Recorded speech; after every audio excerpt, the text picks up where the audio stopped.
Every year during the week before Easter, we share some outrageous dessert recipe that we think will be the talk of the table. And this year is no exception.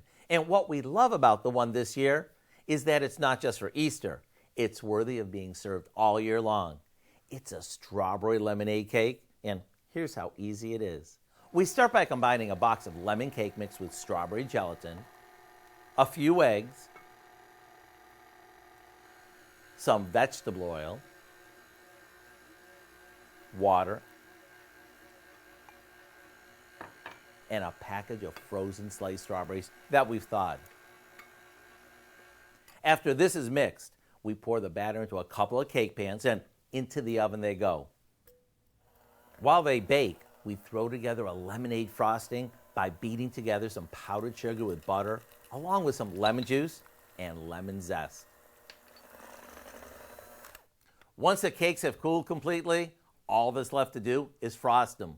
Can you imagine this as the centerpiece of your dessert table?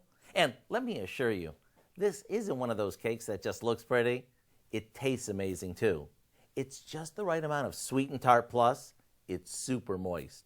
You can get the recipe for our strawberry lemonade cake by visiting our website. I'm Howard with Kelly in the Mr. Food Test Kitchen, where today we found a very sweet way for you to say, ooh, it's so good.